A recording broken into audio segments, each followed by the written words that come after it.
hello, hello. That's from our Department of Redundancy Department. As Firesign Theater would say, this is Short Stories, a production of AdventuresInAudio.net. I'm Robert Crandall. Welcome. On this podcast, I read short stories of the horror and related genres, such as science fiction. The feature story on this episode falls under science fiction. But recently, I saw an announcement that I find disturbing, and I guess you could say it's science fiction turned nonfiction. What do I mean? Well, perhaps you're familiar with human-animal hybrids, where DNA of humans and animals are combined. A ban has been lifted on funding of this research, and experiments will proceed. They call these creatures chimeras, which in Greek mythology is a fire-breathing monster having a lion's head, a goat's body, and a serpent's tail. Charming, huh? Just like, what if your daughter came home with her boyfriend to introduce him and, "Hi, Mom. Hi, Dad. I'd like you to meet Frankenstein." Well, the idea is to transplant organs and find new ways of fighting disease. Yeah, right. Some wonder what if a human or human-like consciousness were to develop. Imagine a predator with a human brain, like, say, a grizzly bear that can use a gun and hunts humans. Oh, I know some people who would love to see that. Could the movie Planet of the Apes become real? Do a search for human-animal hybrids and take a look at the disturbing and disgusting pictures and read for yourself what's about to happen. There was a bill titled Human-Animal Hybrid Prohibition Act of 2009, introduced July 9th, 2009. Combined hybrids with genetic engineering and creatures, or chimeras as they call them, can be made to be predators that are far stronger and much faster than humans, with human brains, and whose job it will be to contain us. And they could also have a hide that a bullet can't penetrate. Now, it is possible, of course, to make advancements good things and recreate Edgar Allan Poe or H.P. Lovecraft or Mozart, Brahms, Beethoven, Shakespeare. But evil men of means will fund the horrific, and maybe even vampires can be real. And all these horrible monsters could then be cloned. Who will stop this madness? The green light is shining brightly. The Human-Animal Hybrid Prohibition Act of 2009, as I said, was introduced July 9th, 2009. Call Congress and demand that the prohibition be passed. What's going on? I'm feeling a little peculiar, as four non-blondes would say. Call your congresspeople and tell them to pass the Human Hybrid Prohibition Act. Stop this insanity. Our feature story by H.P. Lovecraft is a story of a mad scientist, death, and aliens. It is next. But first, this. The biggest threat to freedom isn't the rise and fall of the economy. It's not the next corporation involved in a scandal. It's not covert government operations or even politicians. The most immediate, persistent, avoidable threat to your freedom is you. Only you can keep yourself from reading a newspaper, from signing a petition, from writing to your congressman, from making your voice heard. There are many ways to use the rights you have. But this is a free country. You don't have to do anything if you don't want to. While you're at it, put down the paper, turn off the news, stop complaining and step aside. You're a spectator. Because when you don't use your rights, you forfeit them. You let someone else make decisions for you. And you lose the benefits of freedom. Know your rights. Use them. Find out how at explorefreedomusa.org. Your freedom thrives only when you use it. A public service message brought to you by the Ad Council.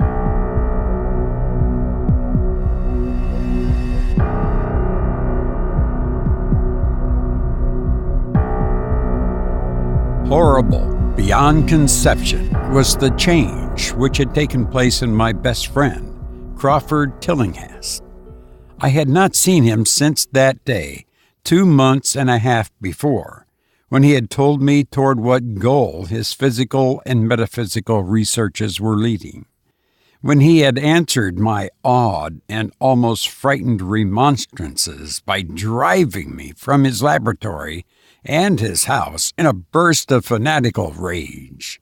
I had known that he now remained mostly shut in the attic laboratory with that accursed electrical machine, eating little and excluding even the servants. But I had not thought that a brief period of 10 weeks could so alter and disfigure any human creature.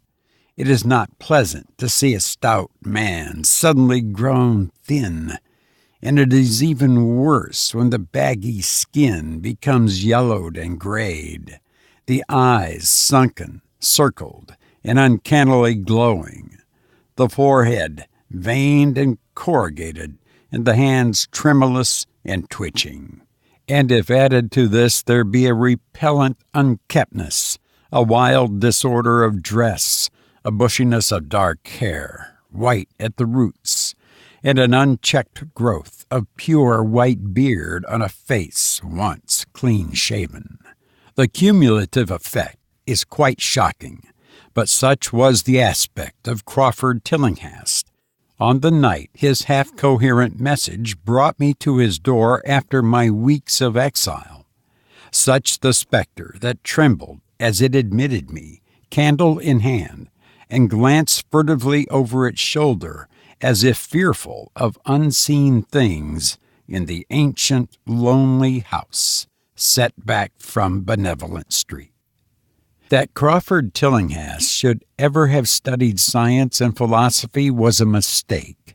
These things should be left to the frigid and impersonal investigator, for they offer two equally tragic alternatives to the man of feeling and action.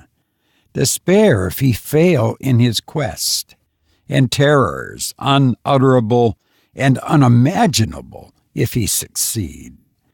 Tillinghast had once been the prey of failure, solitary and melancholy, but now I knew, with nauseating fears of my own, that he was the prey of success.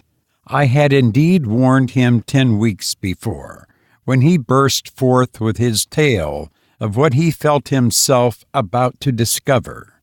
He had been flushed and excited then, taking in a high and unnatural, though always pedantic voice. "What do we know," he had said, "of the world and the universe about us? Our means of receiving impressions are absurdly few, and our notions of surrounding objects infinitely narrow. We see things only as we are constructed to see them, and can gain no idea of their absolute nature. With 5 feeble senses we pretend to comprehend the boundlessly complex cosmos, yet other things, with a wider, stronger, or different range of senses might not only see very differently the things we see, but might see and study whole worlds of matter, energy, and life, which lie close at hand, yet can never be detected with the senses we have. I have always believed that such strange, inaccessible worlds exist at our very elbows. And now I believe I have found a way to break down the barriers, I'm not joking. Within 24 hours, that machine near the table will generate waves acting on unrecognized sense organs that exist in us as atrophied or rudimentary vestiges. Those waves will open up to us many vistas unknown to man, and the several unknown to anything we consider organic life. We shall see that at which dogs howl in the dark, and that at which cats prick up their ears after midnight. We shall see these things, and other things no breathing creature has yet seen. We shall overleap time, space, and dimensions, and without bodily motions peer to the bottom of creation. When Tillinghast said these things, I remonstrated, for I knew him well enough to be frightened rather than amused. But he was a fanatic, and drove me from the house. Now he was no less a fanatic, but his desire to speak had conquered his resentment, and he had written me imperatively in a hand I could scarcely recognize. As I entered the abode of the friend so suddenly metamorphosed to a shivering gargoyle, I became infected with the terror which seemed stalking in all the shadows. The words and beliefs expressed 10 weeks before seemed bodied forth in the darkness beyond the small circle of candlelight, and I sickened at the hollow, altered voice of my host. I wished the servants were about, and did not like it when he said they had all left 3 days previously. It seemed strange that old Gregory, at least, should desert his master without telling as tried a friend as I. It was he who had given me all the information I had of Tillinghast after I was repulsed in rage. Yet I soon subordinated all my fears to my growing curiosity and fascination. Just what Crawford Tillinghast now wished of me I could only guess, but that he had some stupendous secret or discovery to impart, I could not doubt. Before I had protested at his unnatural pryings into the unthinkable. Now that he had evidently succeeded to some degree, I almost shared his spirit, terrible though the cost of victory appeared. Up through the dark emptiness of the house I followed the bobbing candle in the hand of this shaky parody of a man. The electricity seemed to be turned off, and when I asked my guide, he said it was for a definite reason. It would be too much. I would not dare. He continued to mutter. I especially noted his new habit of muttering, for it was not like him to talk to himself. We entered the laboratory in the attic, and I observed that detestable electrical machine, glowing with a sickly, sinister, violet luminosity. It was connected with a powerful chemical battery, but seemed to be receiving no current, for I recalled that in its experimental stage it had sputtered and purred when in action. In reply to my question, Tillinghast mumbled that this permanent glow was not electrical in any sense that I could understand. He now seated me near the machine, so that it was on my right, and turned a switch somewhere below the crowning cluster of glass bulbs. The usual sputtering began, turned to a whine, and terminated in a drone so soft as to suggest a return to silence. Meanwhile, the luminosity increased, waned again, then assumed a pale outre color, or blend of colors which I could neither place nor describe. Tillinghast had been watching me and noted my puzzled expression. "Did you know what that is?" he whispered. "That is ultraviolet." He chuckled oddly at my surprise. "You thought ultraviolet was invisible, And so it is. But you can see that and many other invisible things now. Listen to me. The waves from that thing are waking 1,000 sleeping senses in us. Senses which we inherit from eons of evolution, from the state of detached electrons to the state of organic humanity. I have seen the truth, and I intend to show it to you. Do you wonder how it will seem? I will tell you. Here Tillinghast seated himself directly opposite me, blowing out his candle and staring hideously into my eyes. Your existing sense organs, ears first, I think will pick up many of the impressions, for they are closely connected with the dormant organs. Then there will be the others. Have you heard of the pineal gland? I laugh at the shallow endocrinologist, fellow dupe and fellow parvenu of the Freudian. That gland is the great sense organ of organs, I have found out. It is like sight in the end, and transmits visual pictures to the brain. If you are normal, that is the way you ought to get most of it. I mean, get most of the evidence from beyond. I looked about the immense attic room with the sloping south wall, dimly lit by rays which the everyday eye cannot see. The far corners were all shadows, and the whole place took on a hazy unreality which obscured its nature and invited the imagination to symbolism and phantasm. During the interval that Tillinghast was silent, I fancied myself in some vast, incredible temple of long-dead gods, some vague edifice of innumerable black stone columns reaching up from a floor of damp slabs to a cloudy height beyond the range of my vision. The picture was very vivid for a while, but gradually gave way to a more horrible conception, that of utter, absolute solitude in infinite, sightless, soundless space. There seemed to be a void, and nothing more, and I felt a childish fear which prompted me to draw from my hip pocket the revolver I always carried after dark since the night I was held up in East Providence. Then, from the farthermost regions of the remoteness, the sound softly glided into existence. It was infinitely faint, subtly vibrant, and unmistakably musical, but held a quality of surpassing wildness which made its impact feel like a delicate torture of my whole body. I felt sensations like those one feels when accidentally scratching ground glass.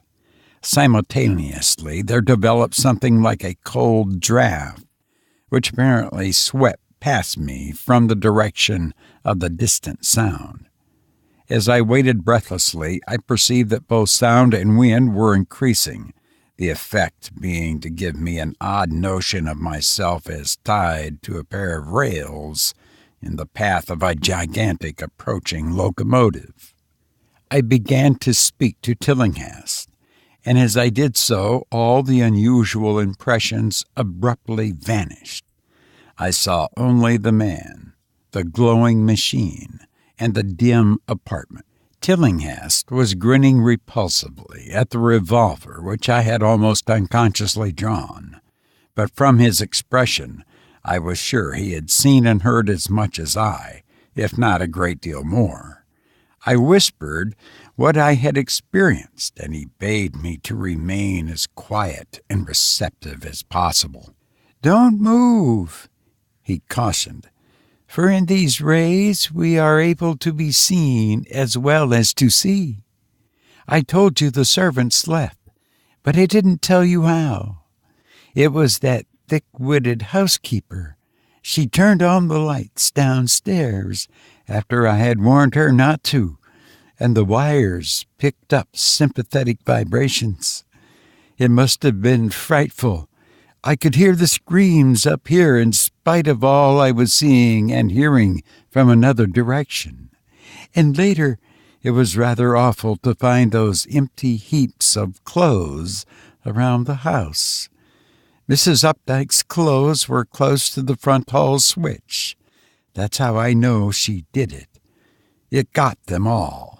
But so long as we don't move, we're fairly safe. Remember, we're dealing with a hideous world in which we are practically helpless. Keep still. The combined shock of the revelation and of the abrupt command gave me a kind of paralysis, and in my terror, my mind again opened to the impressions coming from what Tillinghast called beyond. I was now in a vortex of sound and motion, with confused pictures before my eyes.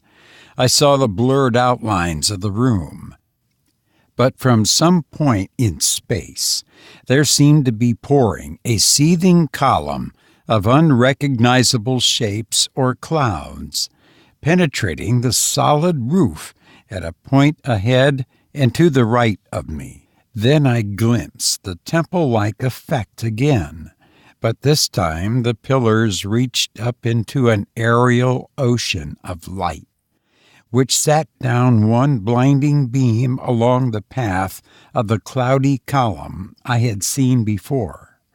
After the scene was almost wholly kaleidoscopic, and in the jumble of sights and sounds and unidentified sense impressions, I felt that I was about to dissolve or in some way lose the solid form.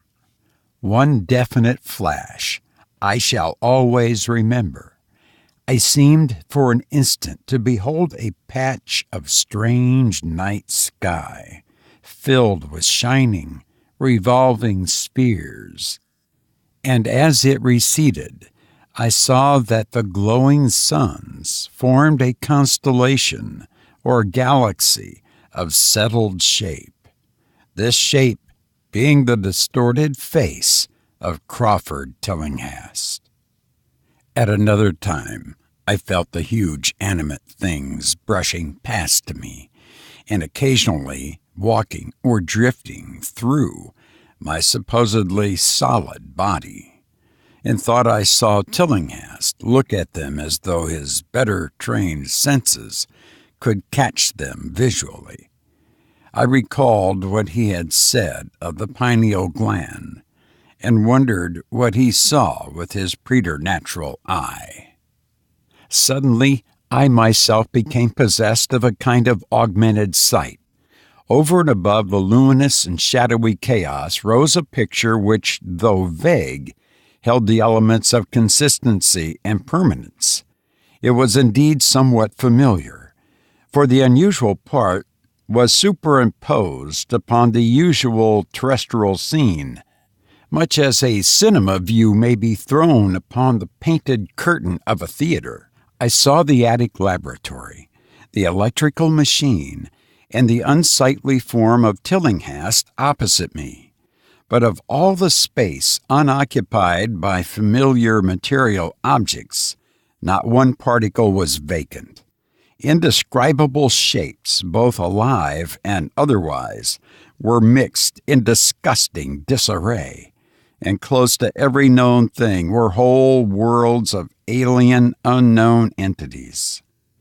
It likewise seemed that all the known things entered into the composition of other unknown things, and vice versa. Foremost among the living objects were great, inky, jellyish monstrosities, which flabbily quivered in harmony with the vibrations of the machine. They were present in loathsome profusion, and I saw to my horror that they overlapped, that they were semi-fluid and capable of passing through one another and through what we know as solids. These things were never still, but seemed ever floating about with some malignant purpose. Sometimes they appeared to devour one another. the attacker launching itself at its victim and instantaneously obliterating the latter from sight. Shudderingly, I felt that I knew what had obliterated the unfortunate servants, and could not exclude the things from my mind as I strove to observe other properties of the newly visible world that lies unseen around us. But Tillinghast had been watching me and was speaking. "You see them? You see them? You see the things that float and flop about you and through you every moment of your life. You see the creatures that form what men call the pure air and blue sky. Have I not succeeded in breaking down the barrier? Have I not shown you worlds that no other living men have seen?" I heard him scream through the horrible chaos and looked at the wild face thrust so offensively close to mine. His eyes were pits of flame, and they glared at me with what I now saw was overwhelming hatred. The machine droned detestably. "You think those floundering things wiped out the servants? Fool, they are harmless, but the servants are gone, aren't they? You tried to stop me. You discouraged me when I needed every drop of encouragement I could get. You were afraid of the cosmic truth, you damned coward. But now I've got you. What swept up the servants? What made them scream so loud? Don't know, eh? You'll know soon enough. Look at me. Listen to what I say. Do you suppose there are really any such things as time and magnitude? Do you fancy there are such things as form or matter? I tell you, I have struck depths that your little brain can't picture. I have seen beyond the bounds of infinity and drawn down demons from the stars. I have harnessed the shadows that stride from world to sow death and madness. Space belongs to me. Do you hear? Things are hunting me now, the things that devour and dissolve. But I know how to elude them. It is you they will get, as they got the servants. Stirring, dear sir? I told you it was dangerous to move. I have saved you so far by telling you to keep still. Saved you to see more sights and listen to me. If you had moved, they would have been at you long ago. Don't worry. They won't hurt you. They didn't hurt the servants. It was seeing that made the poor devils scream so. My pets are not pretty, for they come out of places where aesthetic standards are very different. Disintegration is quite painless, I assure you. But I want you to see them. I almost saw them, but I knew how to stop. You are not curious? I always knew you were no scientist. Trembling, eh? Trembling with anxiety to see the ultimate things I have discovered? Why don't you move, then? Tired? Well, don't worry, my friend, for they are coming. Look! Look! Curse you, look! It's just over your left shoulder. What remains to be told is very brief, and may be familiar to you from the newspaper accounts. The police heard a shot in the old Tillinghast house and found us there. Tillinghast dead, and me unconscious. They arrested me because the revolver was in my hand, and released me in 3 hours after they found that it was apoplexy which had finished Tillinghast, and saw that my shot had been directed at the noxious machine, which now lay hopelessly shattered on the laboratory floor. I did not tell very much of what I had seen, for I feared the coroner would be skeptical. But from the evasive outline I did give, The doctor told me that I had undoubtedly been hypnotized by the vindictive and homicidal madman. I wish I could believe that doctor. It would help my shaky nerves if I could dismiss what I now have to think of the air and the sky about and above me. I never feel alone or comfortable, and a hideous sense of pursuit sometimes comes chillingly on me when I am weary. What prevents me from believing the doctor is this one simple fact, that the police never found the bodies of those servants whom they say Crawford Tillinghast murdered. You've been listening to From Beyond by H.P. Lovecraft, who once said, "I never ask a man what his business is, for it never interests me. What I ask him about are his thoughts and dreams." I hope all your thoughts and dreams are good ones. But if you have a nightmare, send it to myhorribledream@gmail.com, and I will read it on a future episode. I've enjoyed being with you, and I hope to be with you again soon. Please take care. Thank you.